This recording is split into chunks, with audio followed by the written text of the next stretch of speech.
Yeah, you guys got still the best view at 104 feet. I think a little miniature coming up here. There you go, port side. Here's your anchor. Ah, excellent. And this anchor may have been left over from a whaling ship, maybe a cargo ship, maybe a pirate ship. I don't know where it came from. It doesn't say on the anchor where to return it to if it gets lost. We can only guess, of course. Look at the seaweed. But now a little change of scenery coming up. I think Starboard side's got the first.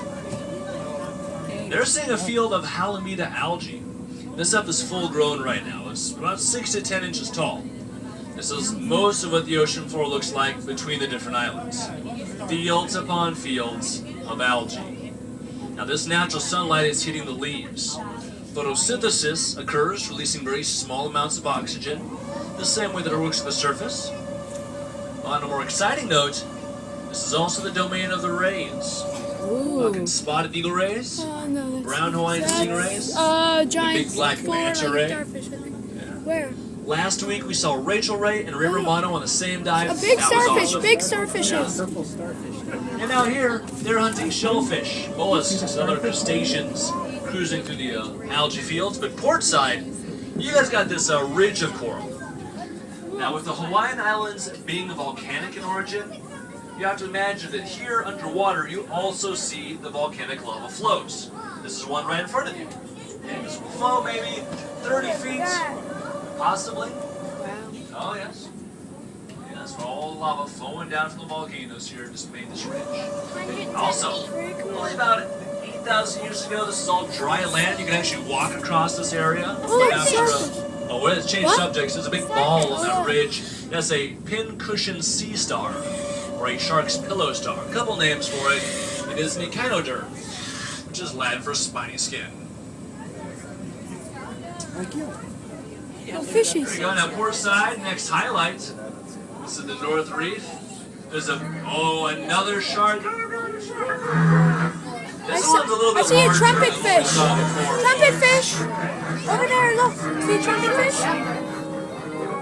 He's moving just right back to where he's going to sleep. Oh, look at Yes, the a fish. shark, but also above and around the reef here is this very large school of silverfish with a yellow stripe from the back of their eyes all the way down to the yellow tails. These are yellowfin goatfish. Now, great question. Do we see sea turtles down here? Unfortunately, the answer is no. We're a little deep for turtles to hang out. Down here, there's really nowhere for a turtle to hide because it has to surface about every 10, 15, 20 minutes. And when they're at the surface, they are vulnerable to sharks. Typically, we see sea turtles closer to 25 feet, 35 feet. That's a great spot for them to hide out and hide. Yeah, pretty well, but it does happen sometimes. Sorry? Yeah, absolutely. That's their biggest predator. Yeah. I'm turning it around so we'll see the coral. Here we go. Yeah, that's right. This right here, the lava flow from Halimeda, the West Maui volcano. But also on this ridge, look for octopus. Okay, look for it. If you see a head of coral moving or changing color, you found one. They change color of skin quickly. We have two types of octopus in Hawaii. We have a nocturnal and a diurnal octopus. They have a 18-month lifespan, and they can grow about 3 feet long. Is it? Oh, here come the goatfish right here. Another cucumber. Oh, yeah, it's a very large fish, floating turkey drumstick. Oh, look, another Very puffer large fish eyes, in very there. puffy lips. That is the Angelina Jolie Do you see fish. it? Do you see it? There's a lot of tattoos on the side, too, that kind of give it away. A puffer fish, though, fugu. If you're Japanese, fugu. If you try to eat this thing, it'll kill you. Another shark! Oh, this is a boy shark. It has claspers, which is something you can Google on your own later. You might notice shapes by those other. Fish over there. Do you see that? Oh yeah, we have a purple velvet sea star up here. See it? On an interesting note, folks, we've been operating since about '88. Never seen these creatures until about 6 months ago. And now as you look around through this dive, they're everywhere. The good news is they don't hurt anything. If there's an abundance, it doesn't kill coral, it doesn't kill fish. These are feeders, filter feeders. They clean things. That's good news. Alright. Now this one right here, this is a trumpet fish, long and slender. It's a little bit thicker than the cornet fish, but good eye, folks. A trumpet fish. And don't call it an eel. It's actually part of the seahorse order. So if you took a seahorse and just stretched it from his nose to his tail, that's what it would look like. A trumpet fish. Alright. And it's called such because when it opens its mouth, it fans out like the end of a trumpet. This is an ambush predator who attacks vertically, straight up and down. Alright. There's a little one. Yeah, he's horizontal right now. Oh, big predators at the reef. Notice how there's no fish in his area, or they're all behind him. Yeah, if you're behind the mouth, you're in a safe spot. The fish know that. That's, even for sharks, they'll come right up to his gills. The long as they're behind their mouth, everything's cool. Look, see the trumpet fish? Yeah. Oh, well, they're on the prowl, too. They're looking to eat, folks. Keep your eyes out on those big bluefin trevallies. Look at that trumpet fish. It's vertical. Alright, so we're going to cruise up the ridge at this point. Look at him. He's coming right up there. Left that next highlight. Oh yeah, folks, as you look around here, an optical illusion you might not be aware of is that everything is looking about 20 to 25% larger and closer than it really is.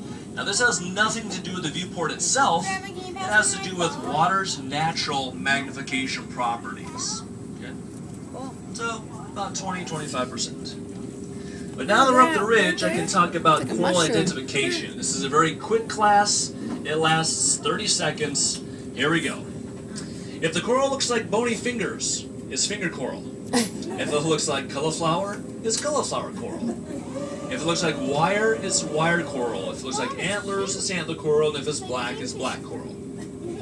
Is everybody keeping up with me? That's right. Yes, the brain coral does exist, unfortunately not in Hawaii. A little bit further south of us, yeah. Now the tricky stuff is all this yellow coral here, this kind of bumpy looking. This is lobe coral. This is the most abundant type of coral found in Hawaii. Now, lobe coral is a stony coral, which means if you step on it, it's solid and it'll cut you. It's like cement, okay, very porous. Now, on the opposite side of the spectrum is the plate coral we saw from those big plate coral reefs. That stuff is very fragile. If I handed you a piece of plate coral and you handed it to your neighbor, it would fall apart in your fingertips. Okay, very fragile stuff, not made to withstand wave motion. No, not at all. I'm willing to bet that you've also noticed a lot of cinder blocks laying on the dive sites. Anybody seen the cinder blocks? No. Okay, that's good. Those are pilot navigational tools. Now, if you pull out your cell phone, you notice there's no reception down here. Okay, there's no 3 or 4G networks. There's no Wi-Fi. There's no GPS. So out here, we use pilotage and dead reckoning, which is compass-based navigation and landmark-based. Yeah. This way, if it's kind of murky, we can follow the yellow brick road, get where we need to go. And if you keep seeing landmarks, those cinder blocks, it means we're on track. Yeah, straight down starboard side.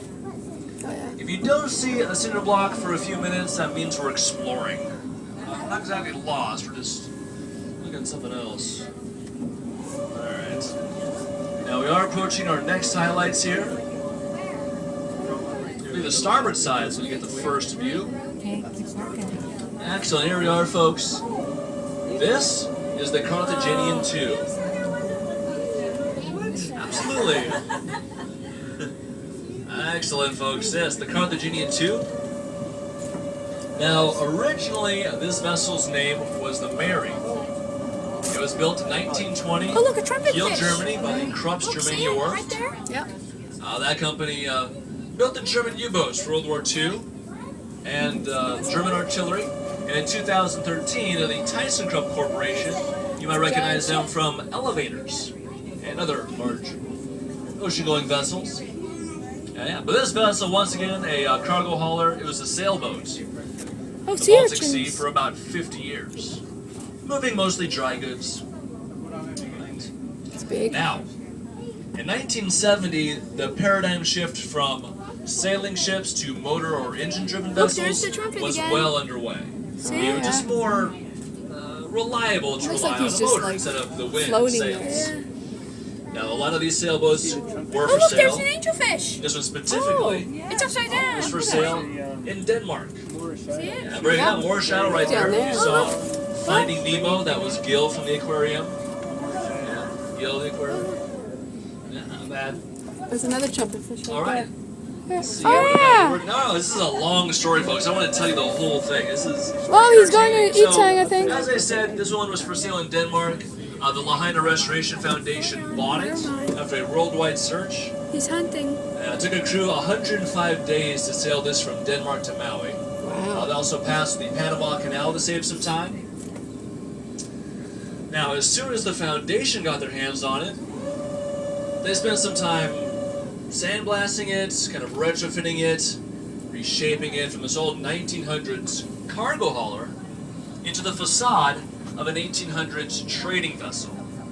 They turned it into a floating whaling museum. Yeah.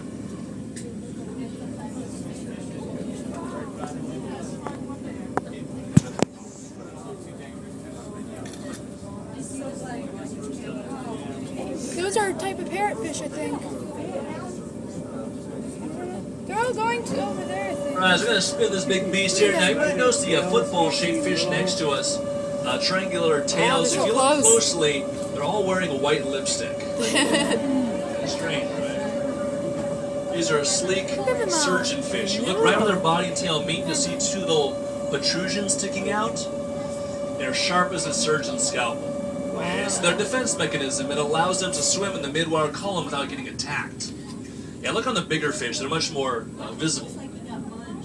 Oh yeah, a few of them have some battle damage on them. That's true. I don't see the protrusions anywhere. Oh, yeah. These are algae eaters, by the way. You don't want to eat these guys because they taste like algae. Yeah. If you throw one on a grill, the oil in the meat will smoke out your entire neighborhood. I would not suggest it. There's so much oil in their meat that the old Hawaiians See, they used it almost have the as boat. a lighting source. That is a Spin this trumpet around so they can fish. see the ship. It's the larger one. Alright. So, this thing was turned into a whaling museum, and has anybody been to Lahaina between 73 and 2005? Awesome. You guys might recognize this boat. This was a very popular attraction at the north end of our loading dock. It was painted green and white, had two tall masts. Of course, they had all the lines, tackle, the square rigging, and it looked like a pirate ship, if that helps. Now, for a couple bucks, you could hop on board the boat, you could walk around, and see what life might Oh, I be see, like as a see whaler during a the couple 1800s. anchors or something. You Oh, know, those tools and artifacts from the old whaling days, and even in the cargo hold down below, there's a movie, a little TV that showed a movie on whaling. Now, when you're walking up and down Front Street today, just checking out all the shops, looking for the old postcard rack. And I see give a it really spin. tiny You'll see trumpet some old fish. photos A from couple the tiny still out ones. there. A lot of tiny ones. Alright, but in 2000, this close boat it's was getting. 80 Look. years old. It was taking on a lot of water, and the rust is what killed it. Now, the Coast Guard was afraid that people were going to fall through the deck. They also thought that it might sink in its slip. So they moved all the artifacts to Whalers Village in Kaanapali. If you go to the third floor, you can see the museum up top. The boat itself, well, the original plan was to take it to a couple thousand feet of water, punch some holes in it, and just say goodbye. But we at Atlantis got pretty excited because a few of our other dive sites, like at Waikiki and Akona, they've been very successful in creating artificial reefs a lot like this. So we went to the foundation and were able to acquire the 115-foot long ship for the amazing low price of $1. The whole thing for $1. Now we spent over $300,000 bringing this dead, derelict vessel back up to standards before we could sink it. Does that make sense to anybody on board the sub? Nope. Yeah. Now, 2/3 of the money went to the state, local, and federal government in the form of permits, taxes, other fees. Environmental impact statement took a good chunk of that money. Oh yeah, very long cable here, kind of tilted. as attached to the Roxy, the blue and white tugboat. They're just keeping an eye on us, making sure everything is okay. Yeah. The shorter line is acting as an underwater windsock. This tells our pilot which way the current is coming from and how heavy the current is pushing us. A very important information you want to know as you approach this highlight. Oh yeah. So, for the boat itself, folks, as I mentioned, we had to clean it up, or we had to pay all these fees, of course. We had to clean it too. We had to get rid of the oil, those diesel fuel tanks, any hard plastic or electronics. Yeah, make it clean. Yeah, it took some time, but it worked. Sure did. Alright, now to sink the vessel, though, we put 4 holes in it. There's 2 off the bow, 2 off the stern, a foot above the waterline. And we started pumping water into it from 2 external pumps on the Roxy. Yeah, port side looks straight down. You can see into the cargo hold. We added a few tons of concrete to that cargo hold so the boat would sit upright. It wouldn't sway or fall over. Are you having trouble? Now we're going to go over the top. On the starboard side, you're going to see the bow. This piece of machinery down here is the windlass. This is what hoists the anchor. Port side, you guys got the stern. That big house or hut over there, that's the wheelhouse. Oh, look, a trumpet fish. That part of the vessel blew up as the boat sank. There's a trapped air bubble stuck in the stern under a lot of pressure. So much that it blew to the top and to the bottom of the boat. Right through the brittle steel. Actually, good view here.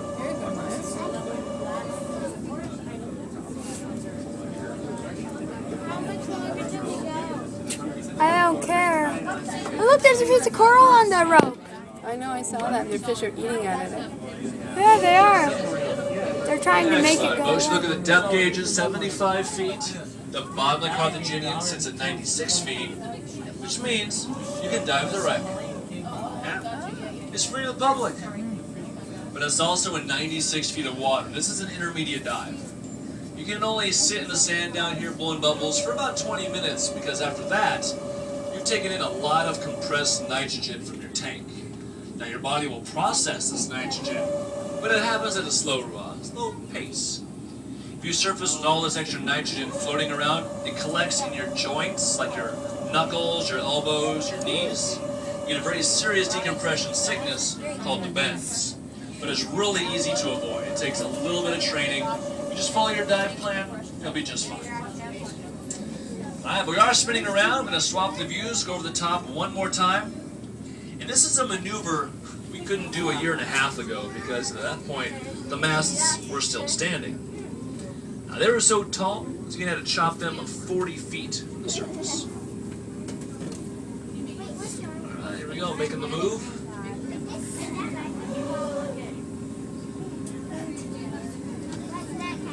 We do have, there's a couple companies in town that do the Carthaginian dive, and they time it so that the submarine cruises by as they put you in.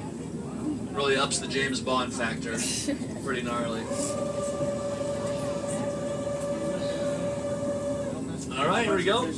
Looking down here. Straight up. Yeah, you got a good view there. Yep, those long lines. Submerged mooring balls. Yep.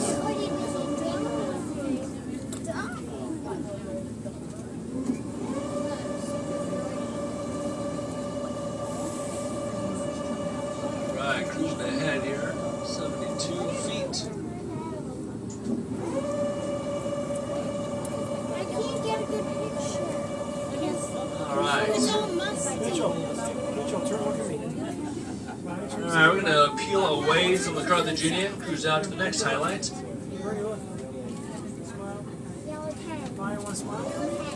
Now, friends, we've got some show and tell items for you. Our co-pilot, Captain Tony, has some snapshots of the Carthaginian as it was sinking. I'll send them down one side of the submarine, and once we get it up here, I'll send it to the other side and on down so everyone can get a good check, or a good view, of course. But another show and tell item is a cross-section of the viewport acrylic. This is what separates you and I from the Pacific Ocean. 3 1/4 inch thick. It is a little heavy, so be mindful of that when you pass it to your neighbor. I'll send this down the port side. You don't want to drop that on your lap or drop it on your toes. That'd be bad news. So we're going to head on down to the deep spot about 130 feet. And friends, the pressure outside is immense. I don't want to kid around, folks. At just 100 feet of water, each viewport disc in front of you feels the weight of an African elephant sitting on it. Wow. And there are 26 viewports on the side of the sub. Now the pilot viewport is a lot larger. Have you looked up forward to see this thing yet? Okay, that's huge. So naturally, it handles more pressure. At 100 feet, this thing feels the weight of 2 Greyhound buses. Okay? We're going to shoot for 130. Now the submarine is rated for 300. The bolts don't fly off the walls. The viewports don't crack till 601 feet, unless our engineers tell us. So Buck 30 is not too scary, but this is where light refraction comes into view. Alright, grab your sushi menus and go to the color charts. Have you noticed the color red is looking purple? Okay, orange turning brown if you're wearing fluorescents or neons, like fingernail polish, a wristband, or brightly colored clothes. They are glowing. Green. Ultraviolet light's the primary light source of this. The further you go down, you lose a shorter wavelength of color. At 35 feet, you lose red. At 85 feet, you lose orange. At 125 feet, white turns transparent. But ladies, get your diamond wedding ring out and hold it up to the viewport. You should be glowing a bright pink. And if it's not pink, it's cubic zirconia. Oh, it actually does look a little pink. Like, that's a joke. That's not true at all. I just made that up right now on the spot. That's not true at all. It's funny. Yeah, we are touching the ocean floor right now, folks. 130. Get a photo of the depth gauges. This way you can prove to your friends at home how deep you went to the submarine today. Once again, this will be the deepest part of the dive. And I've already been talking for about 45 minutes. So if you guys want to step outside to stretch your legs, maybe get a big drink of water, now would be the time for that. We also have a tradition at the deep spot. Fellas, if you got your main squeeze close by, give her a kiss. But make it a good one, because at 130 feet of water, this will be the deepest kiss she'll ever receive. You know, we've been playing some romantic music to set the mood. So, Maestro, what do you got for us this time? I've heard this somewhere. It's from the movie The Titanic. Don't act surprised, folks. Come on. You just saw a sunken ship. You're inside a submarine. People are kissing. Here you go.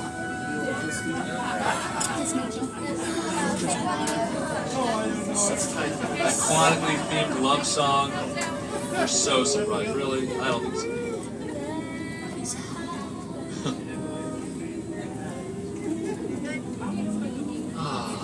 Now, friends, I'm sure you might love this song, very romantic at some point in your life.